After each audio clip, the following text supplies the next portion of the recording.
periodismo honesto. Tú me hablas de objetividad. Yo prefiero hablar de honestidad. Es decir, en el momento en el que yo tengo una religión, una ideología, unas circunstancias personales, todo esto me hace más sensible a unas ideas, a unos temas. Tú cuando vas a hacer una entrevista y escoges entrevistar a una persona en vez de otra, ya estás siendo subjetivo, ya estás escogiendo. Más importante es que seas honesto en querer contar la verdad. ¿Qué ha pasado realmente? En que tengas la capacidad, y esto es muy difícil de hacer, y los mejores periodistas de esta profesión lo consiguen, es cuando te pones delante del ordenador, dejar todas esas circunstancias que pueden afectar a tu trabajo y escribir desde un folio en blanco donde lo único que importan son los hechos. Y eso que parece tan sencillo es muy difícil de hacer, porque tienes que dejar muchas cosas a un lado. Si me preguntas, ¿la mayor parte de los medios en España consiguen hacerlo? No, la mayoría no lo hacen. Y creo que uno de los problemas de credibilidad que tiene la prensa en este país viene por ahí. Yo en El Director tengo un capítulo que se llama El lector cabreado. Y ahí cuento cómo iba a un kiosco al lado de casa y el kiosquero, Pepe, me presentaba a los lectores. Y yo les preguntaba qué les parecía el periódico, ¿no? Y me di cuenta de que muchos de esos lectores estaban ya acostumbrados a periódicos que contaban lo que ellos ya pensaban. Porque una de las grandes cobardías de la prensa es hacer el periódico solo para los lectores. Es decir, no enfrentarles a verdades incómodas. Y entonces me decían, los que eran más taurinos, me decían, no me gusta que en el periódico haya temas de protección de animales. Digo, joder. Los que eran de derechas, dice, ¿por qué han entrevistado en su periódico a Carmena? Digo, joder, porque es la alcaldesa de Madrid. Y si fuera del PP la entrevistaríamos también. Es decir, había muchos lectores que lo que querían era que el periódico reafirmara lo que ya pensaban y que se cabreaban cuando encontraban noticias que no se ajustaban a esa realidad. De ahí que una de las valentías más necesarias en el periodismo sea ejercerlo también contra tus lectores, no solo contra el poder, sino también contra tus lectores, para exponerles verdades que a lo mejor no les gustan, pero que deben saber y que son relevantes. Pero esto es muy difícil de hacer. Claro, ahí la pregunta es quién tiene más culpa, ¿no? ¿Son los medios los que han creado lectores sectarios o son lectores sectarios los que fuerzan a los medios a tomar partido de una manera tan clara, ¿no? Yo creo que 50-50, ¿no? Lo que dicen los americanos, o sea, hay responsabilidad en ambos lados. Pero yo estoy convencido de que los medios tienen que contribuir al debate, a la tolerancia, al diálogo. No puede ser, como vemos estos días en la prensa en España, que el que piensa diferente a nosotros sea un traidor, un enemigo, el otro. Tenemos que contribuir a un debate basado en la razón. Y eso es, yo creo, parte también del trabajo de los periodistas. Dejar los bandos y estar en el bando de la gente, de unos y de otros. Nosotros somos un servicio público, no podemos seleccionar para quién hacemos periodismo. Lo hacemos para el lector de derechas y el lector de izquierdas y el de centro. Ahora todos dicen que son de centro. Entonces, yo diría, objetividad, lo veo difícil. Honestidad debe ser el objetivo.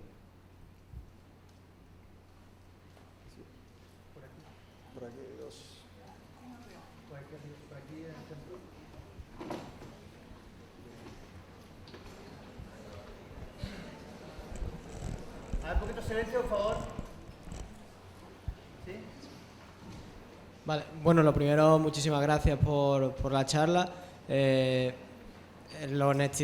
Yo que, como has dicho, que resaltemos el tema de la honestidad, empecé a leerme su libro a raíz de que nos dijeran que venía.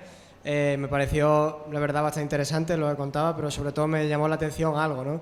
Y es que, no sé, cuando hablamos de periodismo, por ejemplo, lo típico de, bueno, esta profesión es muy estresante, esta profesión no tienes horario, llegas a tu casa, vete a saber cuándo, si tienes familia, no sabemos lo que es eso, si se come o no. Y bueno, pues cuando llegue final de mes veremos a ver cómo nos la apañamos, ¿no? Pero a mí me llama mucho la atención realmente cómo es el día a día de un periodista. Es decir, cuando a lo mejor he cubierto algo, lo que sea, he disfrutado mucho, pero han sido durante 4 o 5 horas y digo, esto a lo mejor será el trabajo de verdad que se hace. Es decir, ¿qué diferencia has visto tú, por ejemplo, o cómo has visto tú ese trabajo de corresponsal, el que tenías que estar a lo mejor todo el día cubriendo cosas, y luego un trabajo directo de quizás era un poco más temas de gestión y ver los contenidos? ¿Cómo es en el ámbito laboral puramente de cada día realmente el trabajo de periodista que tú has vivido?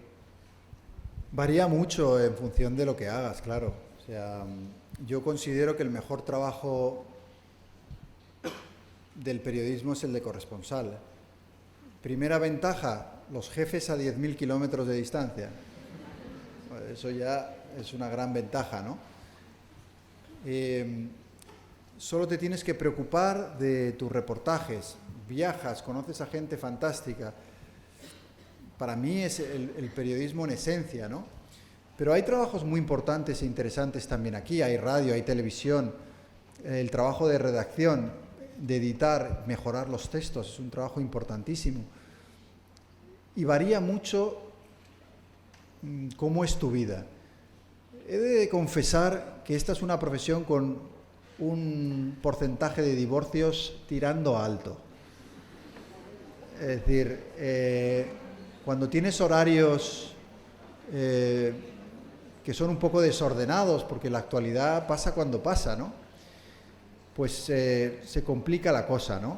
Para que te hagas una idea, yo en Hijos del Monzón cuento que estando de luna de miel en Bali, de repente estalló la guerra de Timor Oriental en la isla de al lado y tenía a Pedro J., entonces director, llamándome para que me fuera a cubrir la guerra. Os podéis imaginar que esa era una noticia que no me atrevía a darle a la que acababa de convertirse en mi mujer. Y después de un par de días en el que ella estaba viendo que estaba loco por irme a la guerra, me dijo, venga, vete y ya acabaremos la luna de miel en otro momento. Yo sé que aquí las chicas no voy a ser muy popular con esto que estoy contando. Y mi suegra todavía me recuerda el día que abandoné a su hija. Y yo siempre digo, bueno, pero la abandoné en el Ritz de Bali, tampoco era un desierto sin agua, ¿no? ¿Y por qué es importante que os cuente esto más allá de la anécdota? Porque uno es periodista 24 horas al día, 7 días a la semana, 365 días al año. Tú no puedes, no es un trabajo que tú puedas coger y digo, es de 9 a 5, me quito el mono de trabajo y de repente ya no soy periodista. Si tú ves que está pasando una cosa, ¿qué vas a decir? Bueno, es que se me ha acabado ya el turno y esto no lo voy a cubrir, ¿no? Al final es un trabajo intenso. Tienes que intentar mantener una vida lo más ordenada posible, pero no siempre es fácil. ¿Cuál era la ventaja, por ejemplo, del corresponsal? Que yo, es verdad que sacrifiqué cosas por ir a esos viajes, pero también es verdad que cuando yo volví a casa, estaba en casa mucho más tiempo que alguien que tuviera un trabajo de oficina y podía estar 2 o 3 semanas con absoluta libertad. Yo creo que ahora que está Internet, en las redacciones, el trabajo de redacciones se ha complicado, ¿no? Porque hay una actualización constante de la información y una presión por publicar muchas noticias, ¿no? Y que debe haber un debate dentro de la profesión para regular de una manera esto, para que la gente tenga horarios mejores que puedan permitir la conciliación, ¿no? depende mucho. Yo tengo amigos, muchos amigos periodistas, y los hay desde los que tienen horarios estupendos que les vienen muy bien porque trabajan tiempo parcial, a gente que pasa demasiado tiempo en una redacción y que eso, bueno, pues perjudica a su vida familiar, ¿no? Pero en todo caso sí creo que hay que asumir que este es uno de esos trabajos en los que uno lo es todo el día. Es como el bombero, ¿no? Yo me imagino a un bombero, está en una terraza tomándose una cerveza y de repente ve que se está quemando el edificio de al lado.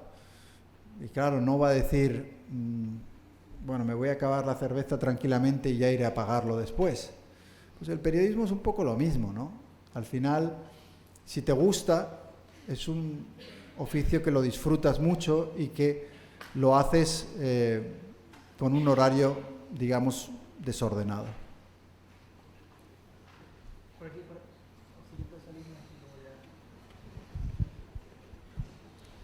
Bueno, lo primero, muchas gracias, igual que todo estamos dando mucho las gracias, creo que era bastante necesario las palabras que ha dicho.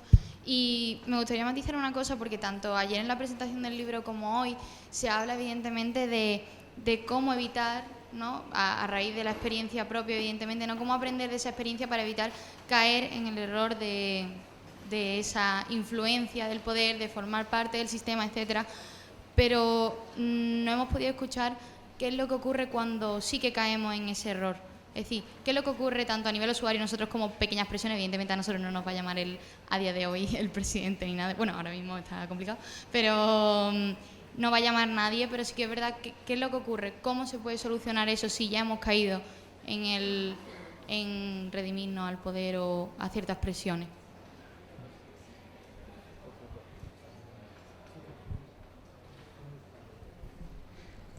O sea, que te tragaste la presentación de ayer también y esto ya lo siento por ti.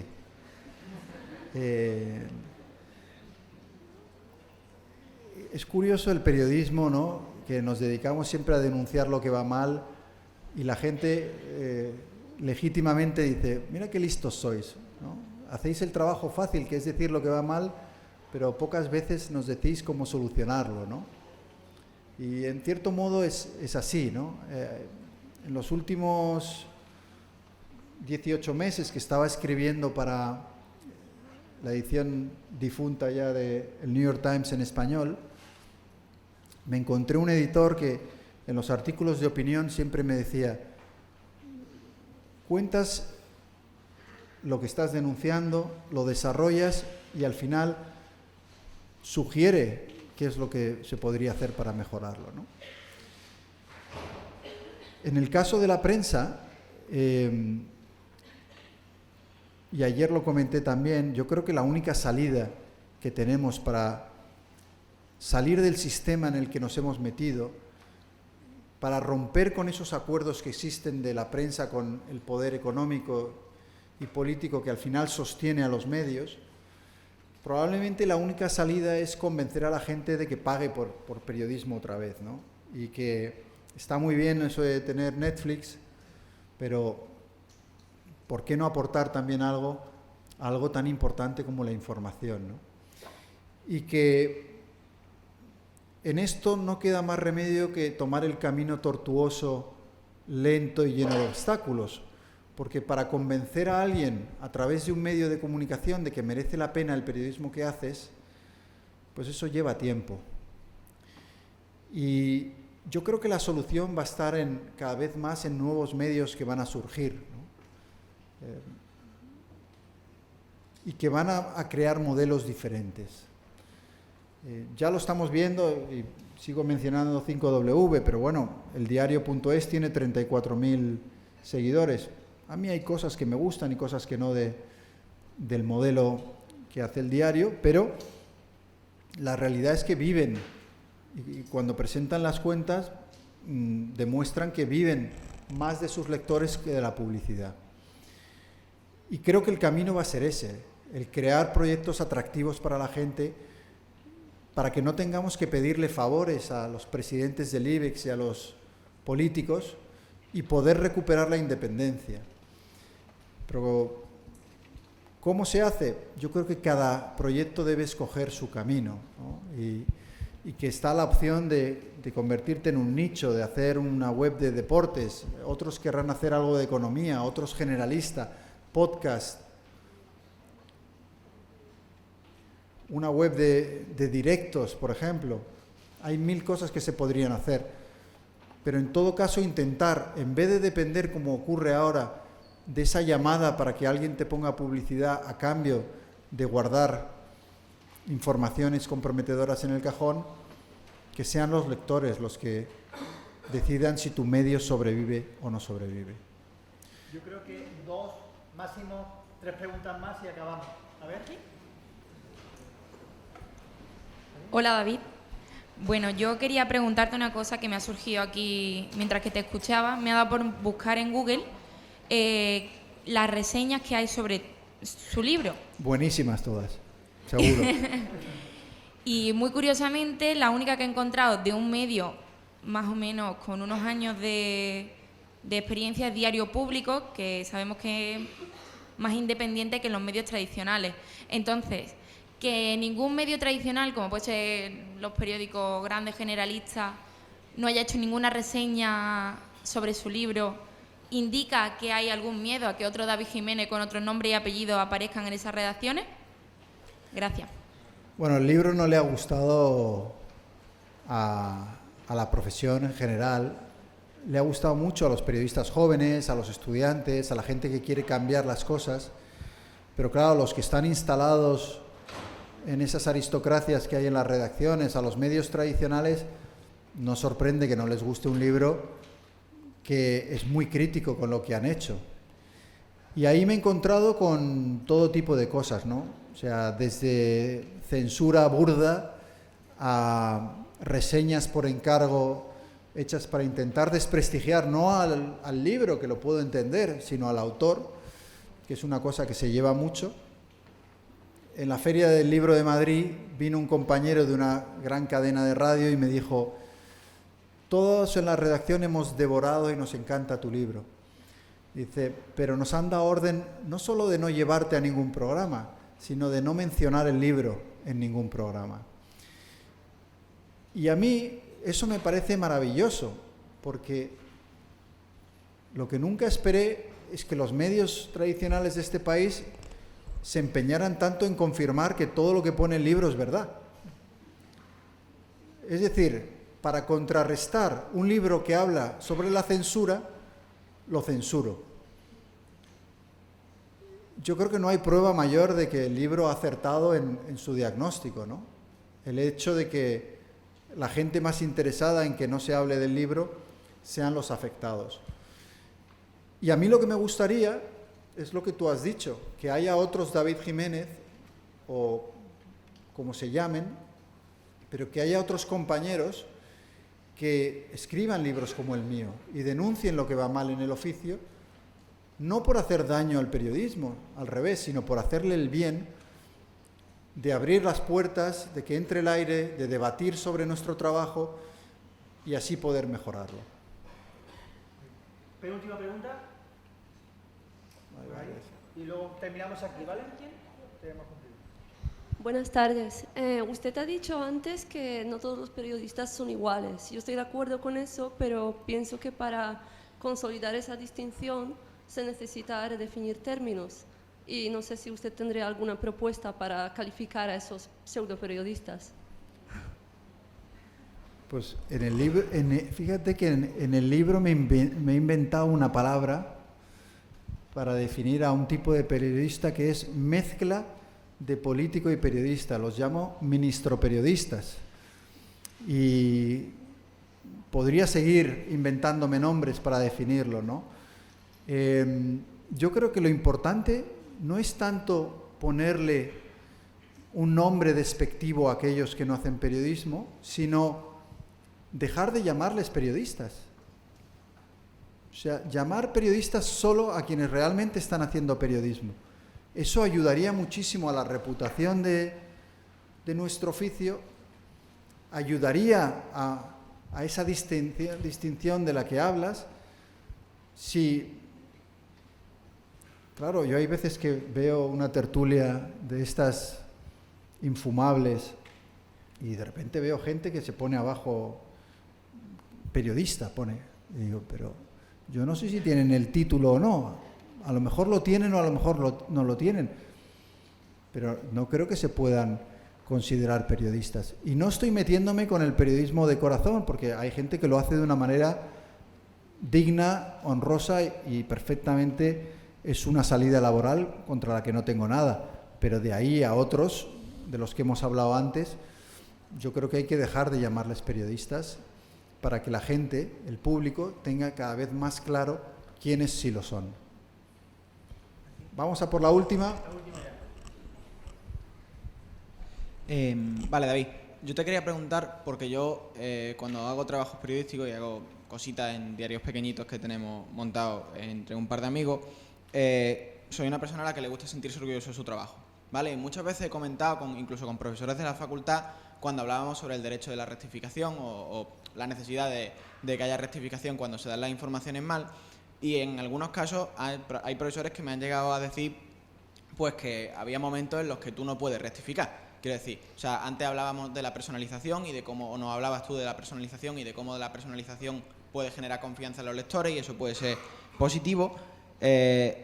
Y básicamente me esgrimían el argumento de que a veces si rectificas la gente deja de confiar en ti porque simplemente estás reconociendo que te has equivocado en algún momento. Quería saber tu opinión sobre si hay que rectificar y por qué hay que rectificar en algún momento, aunque eso pueda dañar la confianza que tus lectores tengan en ti, o si lo daña, lo que tú creas. Estoy absoluta y radicalmente en contra de lo que dice ese profesor y solo espero que no esté sentado aquí.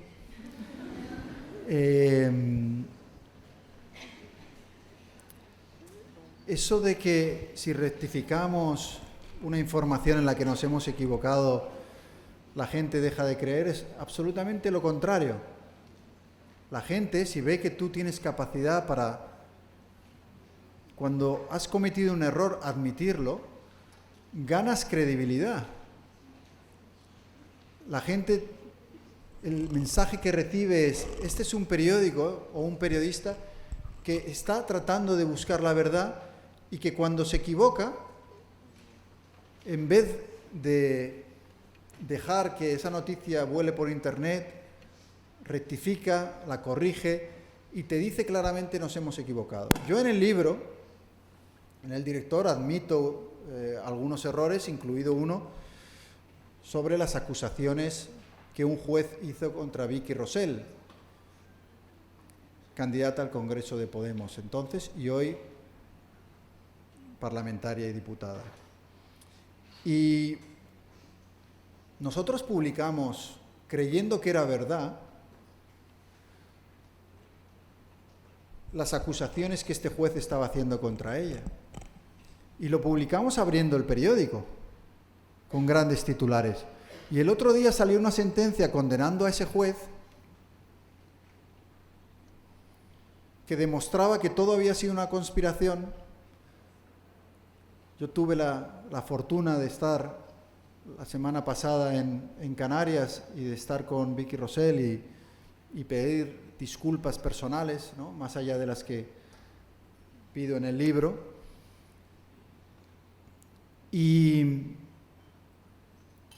después de salir la sentencia que demostraba que todo lo que publicamos había sido mentira, no conscientemente, eso es muy importante, nos equivocamos, la portada del diario El Mundo no tenía ni una sola línea sobre esa sentencia. Es decir, hicimos el daño cuando nos equivocamos y no lo reparamos cuando debíamos. Yo soy absolutamente partidario de la rectificación y de hacerla de